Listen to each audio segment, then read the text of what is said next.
Okay, so I wanted to show you guys how I've utilized the system in my training.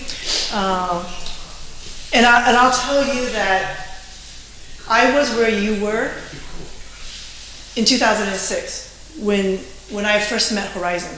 I was sitting down at a seminar with them, and I sat there and I had probably the same thoughts that you guys are probably having, which is, I can do that. I could probably use part of that, and yeah, that's where I want to go.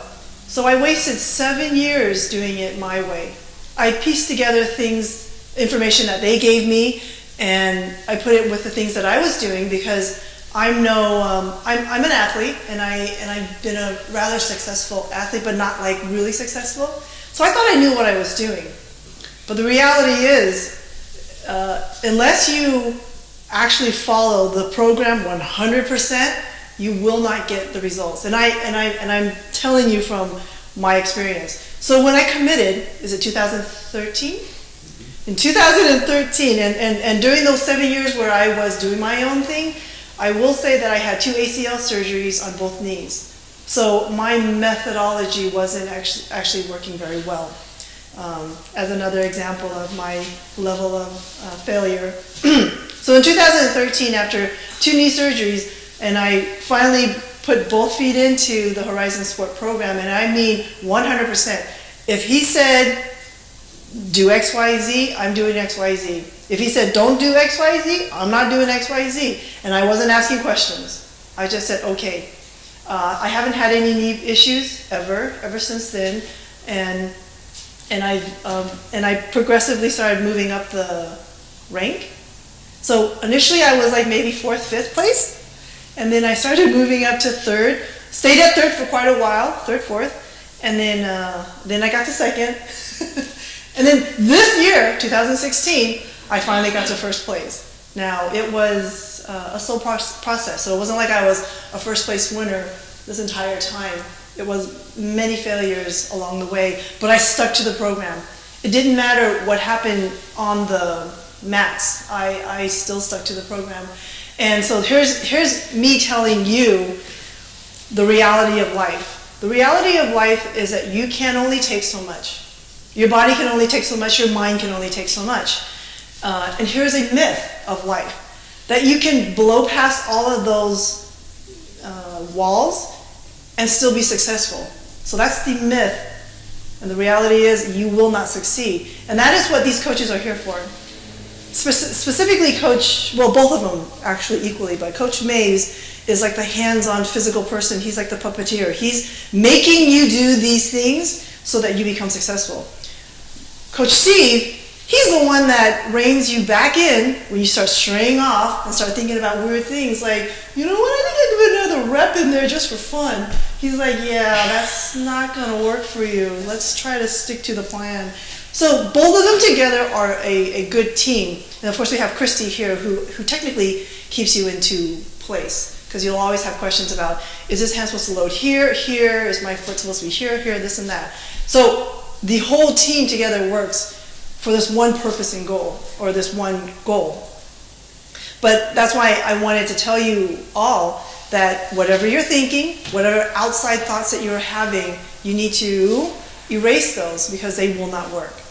I hate to tell you that, but they will not work. Even if you have a creative thought in your head, oh, maybe I can add box jumps into my program, that might work out.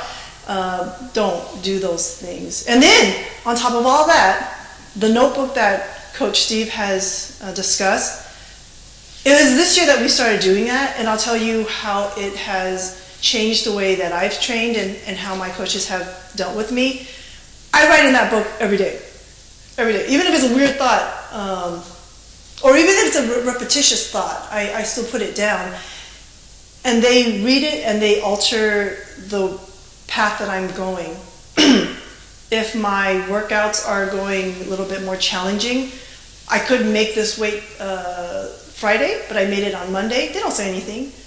They're watching for a trend. And when they see something happening, coach will then chime in and say, I'm going to add this other exercise into your program. So the necessity of communication within the notebook is one part for you. so that you're tracking your mind as you're going through. Because I'll tell you, as soon as you put something down on your notebook, the thought is now out of your head. So it cannot haunt you. It cannot travel with you day in and day out. And your doubts do not have to be with you. They can just, you dump it, and then you can move on to your next one. And that's where these guys will jump in. If it is a bad thought, they will work you through that thought. If it's neutral, no one touches it. You're fine. So that's the benefit. And I encourage you guys to take up those tools, because they have been very helpful in our training, in my training. Particularly when I was at the World Championships. I had some issues on the day of my competition, not the day of my team competition, but the day of my actual competition. Actually, I had some problems during the whole week, and I would just add things into my note, and at some point coach had to jump in and say, do X, Y, and Z, and you're going to get through this. In my head, I didn't think I could make it through. I was extremely tired, low in nutrition, low in sleep, and just physically tired on the day that I competed. I've already trained for a whole week prior to the day that I competed, and I didn't think I had it in me anymore to do anything. He gave me a recipe, and as usual, I don't question, I just do, and it worked. It worked. But I'm telling you, I was not ready. I was tired. I was flat out tired. I was mentally, physically, I couldn't make a muscle move, and I was very worried, and so it was all kind of trickling down. But that's why I'm saying that you have these guys here to help you through this.